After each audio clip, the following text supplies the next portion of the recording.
Okay, नया देखते हैं। और भी कई तरह के क्वेश्चन है जिसमें एक तो और मैं लगवा देता हूँ। जैसे मान लो एक और एग्जांपल है। सपोज एग्जांपल पूछ रहा है कि दो स्फीयर्स हैं, चार्ज स्फीयर, ठीक है, एक ये और एक ये, राइट। दोनों एल लेंथ के स्ट्रिंग से बांधे गए हैं और मान लो कि दोनों पे चार्ज है प्लस क्यू मास एम, चार्ज है प्लस क्यू मास एम, और सिस्टम ऐसे छोड़ दिया गया। तो सीधी सी बात है कि इन दोनों के ऊपर क्या लगेगा, कोलम्बिक रिपल्सन लगेगा। अब मास है तो ग्रेविटी काम करेगी, और रस्सी से बंधा है तो टेंशन भी काम करेगा। तो मान लेते हैं कि ये लोग किसी कंडीशन थीटा पर अंडर इक्विलिब्रियम आकर रुके हुए, राइट। अगर ये सिस्टम कुछ ऐसा है इक्विलिब्रियम में, if the system is under equilibrium, if the system is in under equilibrium, then find magnitude of charge q, ठीक है। चार्ज q का जो मैग्नीट्यूड है वो पता करो, ये हमारा क्वेश्चन है। तो देखो कैसे सॉल्व करेंगे। अब देखो बहुत सिंपल सी चीज़ है, पूरा मैकेनिक्स काम करेगा यहाँ पर। कैसे करेंगे देखो, अगर हम इस चार्ज की, सिंपल इस थ्रेड और इस चार्ज की बात करें, ठीक है, तो इस पर एक फोर्स लग रहा है ग्रेविटी mg, और ये वाला इस पर इधर की तरफ लगाएगा कोलम्बिक फोर्स, और ये रस्सी इसको इधर की तरफ खींचेगा जिसमें टेंशन होगा टी। तो 11th की मैकेनिक्स याद करो, अगर ये एंगल थीटा था तो करस्पॉन्डिंग ये एंगल भी क्या हो जाएगा, थीटा। इस टेंशन के दो कंपोनेंट टूटेंगे, एक इधर और एक इधर। इधर की तरफ क्या हो जाएगा, टी साइन थीटा, ऊपर की तरफ क्या हो जाएगा, टी कॉस थीटा। अगर ये पूरा सिस्टम इक्विलिब्रियम में है तो नेट फोर्स अलोंग एक्स भी क्या हो जाएगा, zero. Similarly sum of all the forces या net force along the Y भी क्या हो जाएगा, ज़ीरो। ये दोनों है इक्विलिब्रियम कंडीशन। ध्यान से देखो, तो एक्स में, इस सिस्टम पर जो एक्स में फोर्स लग रहा है, इधर की तरफ टी साइन थीटा, इधर की तरफ एफ सी, क्या लिख सकते हैं, T sine theta is equals to F C, या इसको लिख सकते हैं T sine theta is equals to F C. कितना है, तो इन दोनों चार्जेस के बीच का डिस्टेंस, अगर ये डिस्टेंस एल है, ये एंगल थीटा है, तो बताइए कितना होगा, एल साइन थीटा, और ये भी कितना हो जाएगा, करस्पॉन्डिंग एल साइन थीटा। तो टोटल दूरी कितनी हो जाएगी, 2 एल साइन थीटा। तो क्या लिखेंगे, 1/4 पाई एप्सिलॉन 0 स्मॉल क्यू मतलब इसका क्यू स्क्वायर, और नीचे क्या हो जाएगा, 2 एल साइन थीटा का होल स्क्वायर, ठीक है। तो लिखेंगे टी साइन थीटा बराबर Q square by 4 pi epsilon 0 into 4 L square sine square theta. ये हो गया क्वेश्चन नंबर 1। किस केस में, एक्स के केस में, ठीक है। फिर देखेंगे फोर्स अलोंग वाई। तो वाई में ऊपर क्या लग रहा है, टी कॉस थीटा, और नीचे क्या लग रहा है, एम जी। तो लिखेंगे टी कॉस थीटा बराबर एम जी, और तो कुछ है नहीं। काम करते हैं, यहाँ से टी की वैल्यू निकालते हैं।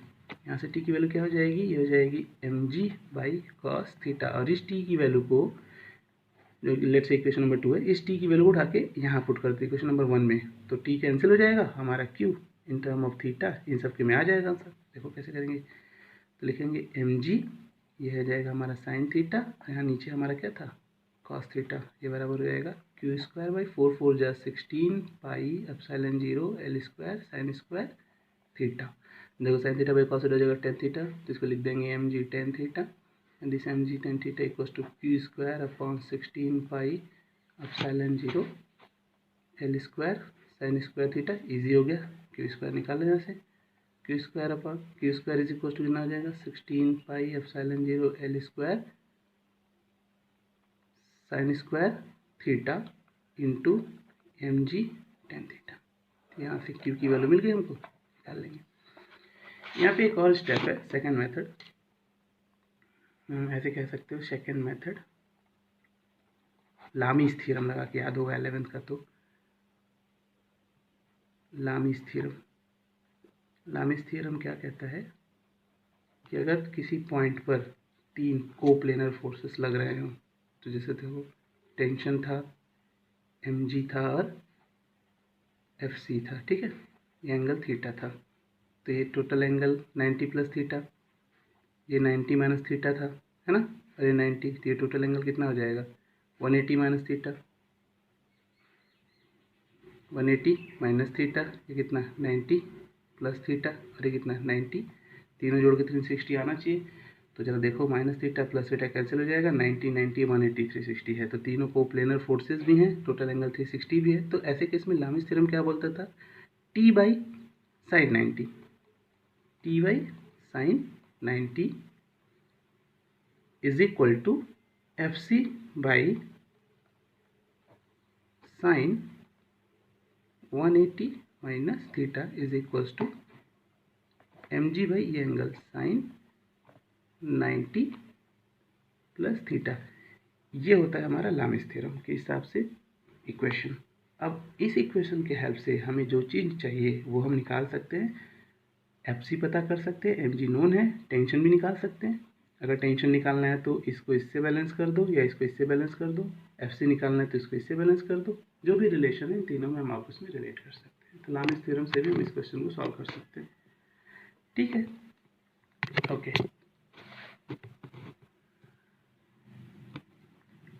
एक थोड़ा सा होमवर्क दे देता है यहाँ पे, बहुत अच्छा प्रॉब्लम है। जैसे मान लो यही जो सिस्टम थे, यही दोनों चार्जेस थे, ठीक है।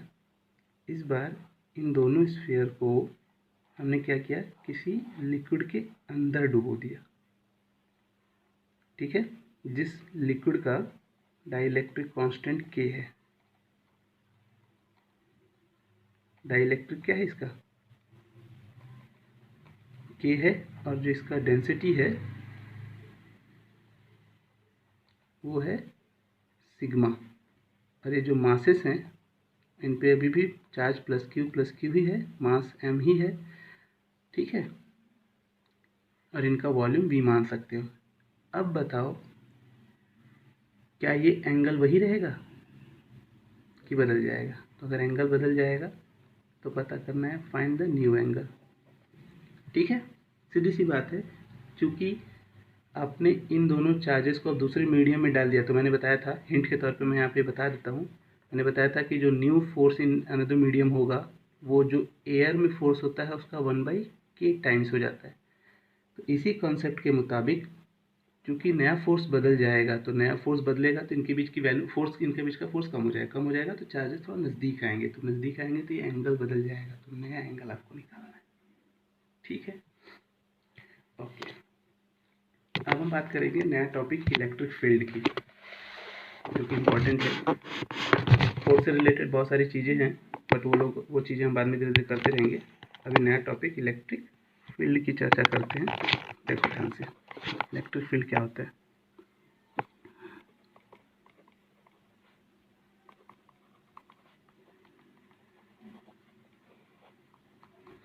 देखो, फील्ड का मतलब ये होता है कि ऐसा एरिया जहाँ पर कुछ इफेक्ट हो।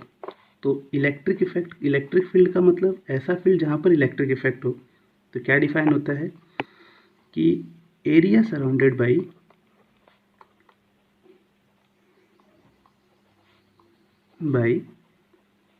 Any charge in which if we bring another test charge it experience an electric force। Electric या हम लोग ऐसे कह सकते हैं कूलम्बिक फोर्स ऑफ रिपल्सन या अट्रैक्शन। बहुत सिंपल सा स्टेटमेंट है एंड बहुत सीधे तरीके से हम समझेंगे। जैसे मान लो कि हमारे पास एक स्मॉल क्यू चार्ज है, प्लस क्यू है, तो इसके चारों तरफ एक एरिया होगा, जिसमें कि अगर हम किसी दूसरे चार्ज को ला के रखें, जैसे एक चार्ज है मैं ला के यहाँ पे रख रहा हूँ, and that charge is Q not, ठीक है, क्यू नॉट था, उसको मैं यहाँ पर ला के रखता हूँ, एंड लेट से कि इनके बीच की दूरी है आर। तो अब ये पॉजिटिव क्यू चार्ज क्या करेगा, इसको या तो धक्का मारेगा या तो खींचेगा, डिपेंड करेगा इसका नेचर क्या है। तो दोनों पॉजिटिव चार्ज के हैं, तो हम क्या बोल सकते हैं कि इसको धक्का मारेगा, ठीक है। तो कूलम्बिक फोर्स जो इस पर लगेगा वो बाहर की तरफ लगेगा। क्या लगेगा, कूलम्बिक फोर्स बाहर की तरफ लगेगा। तो ध्यान से देखो, जो कूलम्बिक फोर्स होगा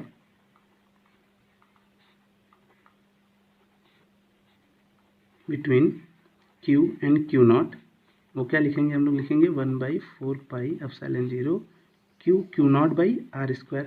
अच्छा, वेक्टर फॉर्म में लिखेंगे तो ये वेक्टर और ये हो जाएगा इसका R cap, vector R cap. ठीक है, तो इलेक्ट्रिक फील्ड क्या डिफाइन होता है, electric field is defined as limit Q0 tends to 0 electric force per unit electric charge. ये होता है मैथमेटिकल एक्सप्रेशन। इसकी मीनिंग समझेंगे क्या होता है, बहुत आसान है। Electric field in magnitude defined as force per unit charge जो उस फील्ड के अंदर लाया जा रहा हो या रखा हो। ठीक है, अब देखो क्या है मीनिंग। यहाँ पर एक टर्म मैंने लिखा हुआ है लिमिट Q0 टेंड्स टू 0। इसका मीनिंग ये होता है कि Q0 की वैल्यू बहुत छोटी होनी चाहिए। Q0 टेंड्स टू 0, जीरो नहीं पर लगभग छोटी, जीरो के लगभग जीरो के बराबर, बट एग्जैक्ट जीरो नहीं, मतलब बहुत छोटा मैग्नीट्यूड होना चाहिए। क्यों, ध्यान सोचो, अगर इसका मैग्नीट्यूड Q0 की वैल्यू इससे बहुत छोटी नहीं होगी तो जैसे ही तुम Q0 को यहाँ ला के रखोगे, अगर इसका वैल्यू बहुत ज़्यादा है तो ये इसको भगा देगा, मतलब ये इस पर रिपल्सिव फोर्स का लगाने लगेगा।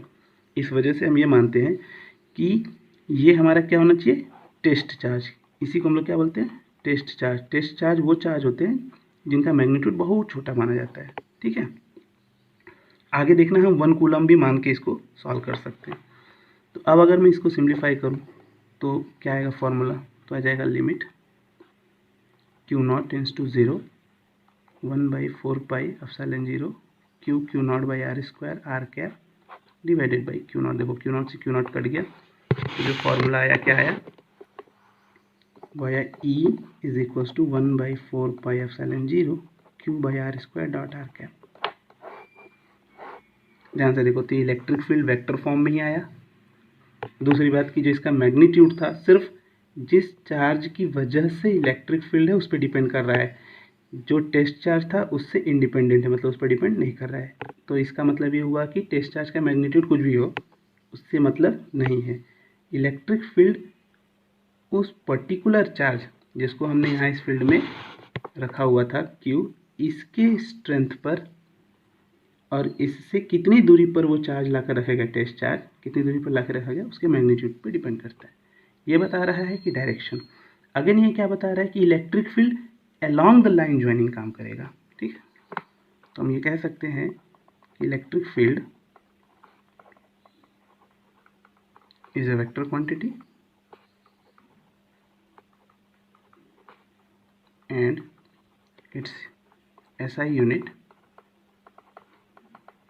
इज न्यूटन पर कूलम। ठीक है, कह सकते हैं कि इसका SI यूनिट क्या होगा, न्यूटन पर coulomb.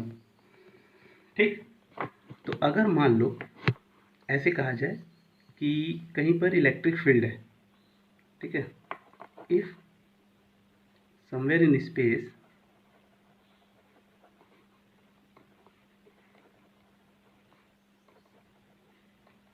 there is an electric field,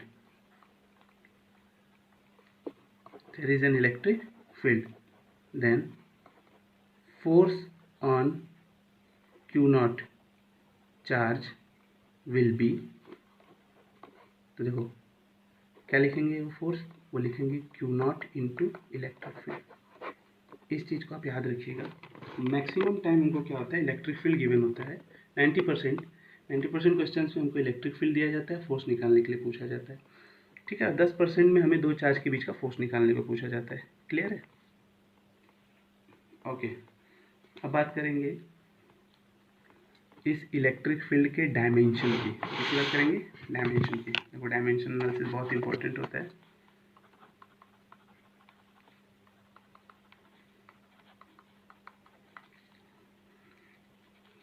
formula क्या होता है, फोर्स पर यूनिट चार्ज, मतलब फोर्स का डायमेंशन ये होता है ml/T-2 और चार्ज का डायमेंशन होता है AT। ठीक है, चार्ज का डायमेंशन AT कैसे होता है, देखो करंट क्या होता है, charge per unit time define होता है। तो यहाँ से चार्ज निकालो, करंट इनटू टाइम क्या हो जाएगा, करंट का डायमेंशन A, टाइम का डायमेंशन T, तो चार्ज का डायमेंशन कितना हो जाएगा AT। जरा आप इसको सिंप्लीफाई करके देख लो, तो हो जाएगा आपका ml/T-3 A-1। तो ये हो जाएगा हमारा क्या, डायमेंशन। एक्चुअली डायमेंशन इसलिए बताया क्योंकि बहुत समय ये क्वेश्चन पूछता भी है कभी कभी, ठीक है। ओके, आगे देखते हैं इलेक्ट्रिक फील्ड पे थोड़ा सा डिस्क्रिप्शन। इलेक्ट्रिक फील्ड के बारे में ये समझ में आया कि ये फोर्स पर यूनिट चार्ज होता है। कोई एक चार्ज अपने चारों तरफ एक ऐसा एरिया जनरेट करेगा जिसमें कि अगर हम किसी दूसरे चार्ज को लेकर आएंगे तो वो उस टेस्ट चार्ज पर क्या करेगा, फोर्स लगाएगा। फोर्स रिपल्सिव हो, अट्रैक्टिव हो, डिपेंड करता है नेचर पे, ठीक है। और फोर्स का मैग्नीट्यूड फील्ड का मैग्नीट्यूड डिपेंड करेगा कि जिस चार्ज को हमने रखा है, जो चार्ज है सराउंडिंग, जिसकी सराउंडिंग में फील्ड है, उसका मैग्नीट्यूड कितना है, ठीक है। ओके, अगर हम और डिटेल में देखें तो इलेक्ट्रिक फील्ड क्या होता है, हमने क्या बोला, एरिया सराउंडेड बाई। थोड़ा सा और डिस्क्राइब करेंगे तो इलेक्ट्रिक फील्ड के बारे में ऐसे बोलते हैं,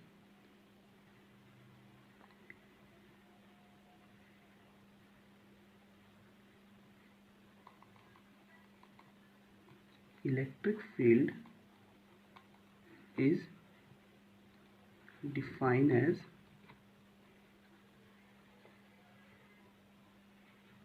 electric force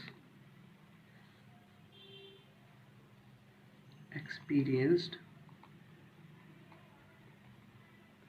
per unit charge। ये सिंपल सा स्टेटमेंट आप बोल सकते हो, ठीक है। अच्छा, अब ये तो हो गया पॉइंट चार्ज के लिए। एक और होता है पॉइंट चार्ज के अलावा चार्ज डिस्ट्रीब्यूशन, ठीक है। ये क्या होता है, चार्ज डिस्ट्रीब्यूशन। चार्ज डिस्ट्रीब्यूशन का मतलब ये होगा कि अगर मान लो ऐसे कह सकते हैं, electric field due to continuous charged body या यूनिफॉर्म चार्ज बॉडी, कंटिन्यूअस भी बोल दो या फिर uniform charge body, uniform charge body. अब यूनिफॉर्म चार्ज बॉडी क्या है, जैसे मान लो कि अभी तक हमने पॉइंट मास की बात की, पॉइंट चार्ज की बात की थी, एक पॉइंट लिया था, उस पर चार्ज क्यों दिया था। हमारे पास इसके अलावा और भी कई सिस्टम हो सकते हैं, जैसे मान लो एक रॉड है, इसके ऊपर प्लस क्यू चार्जेस हैं ऐसे। हमारे पास एक स्फीयर है, इसके ऊपर चार्ज ऐसे डिस्ट्रीब्यूट हो सकते हैं, ठीक है। ये 1, ये 2। हमारे पास एक रिंग हो सकता है, इसके ऊपर चार्ज ऐसे डिस्ट्रीब्यूट हो। तो ऐसे सिस्टम्स को हम कहते हैं कंटिन्यूअस चार्ज डिस्ट्रीब्यूशन, ठीक है, या यूनिफॉर्म चार्ज डिस्ट्रीब्यूशन। ऐसे केस में अगर हमसे कहा जाए इलेक्ट्रिक फील्ड निकालो, कैसे निकालेंगे, तो देखो अगेन सेम, अगर हम इलेक्ट्रिक फील्ड निकालें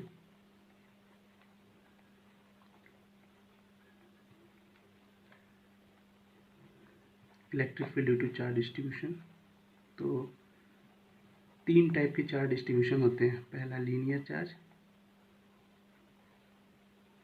जिसको हम लोग कहते हैं लैम्डा। दूसरा होता है सरफेस चार्ज, जिसको हम लोग कहते हैं सिग्मा। तीसरा होता है वॉल्यूम चार्ज।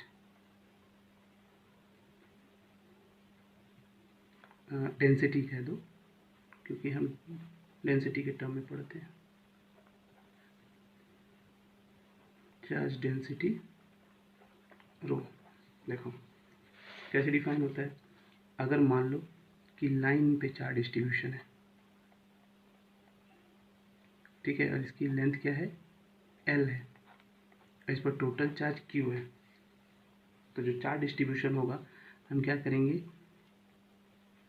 x डिस्टेंस पर जाकर dx थिकनेस का एक एलिमेंट एज्यूम करेंगे और ये पता करेंगे कि इस एलिमेंट पर कितना चार्ज है। तो लेट से dq चार्ज है, तो हम क्या लिखेंगे, यूनिटरी मेथड से देखो, L लेंथ में q चार्ज डिस्ट्रीब्यूटेड है, ठीक है। तो यूनिट लेंथ में कितना चार्ज डिस्ट्रीब्यूटेड होगा, q/L। तो बताओ, अगर dx थिकनेस का हम एक एलिमेंट ले लें तो dx में एलिमेंट में कितना चार्ज है, तो dx एलिमेंट में हमने कितना चार्ज माना है, dq। तो dx में इन dx लेंथ एलिमेंट dq जो होगा क्या होगा, वो यूनिट लेंथ में कितना चार्ज है, q/L multiplied by required length dx, ठीक है। इसी q/L को, इसी q/L को हम लोग लैम्डा लिखते हैं, तो क्या हो जाएगा, dq बराबर लैम्डा इंटू dx। इस तरीके से हमारा लीनियर चार्ज डेंसिटी डिफाइन होता है कि D Q equals to lambda into D L. ठीक है। सिमिलरली सरफेस की बात करेंगे तो वो क्या हो जाएगा, सरफेस चार्ज डेंसिटी वो हो जाएगा हमारा sigma into D a surface. ठीक है। एंड सिमिलरली अगर हम वॉल्यूम चार्ज की बात करेंगे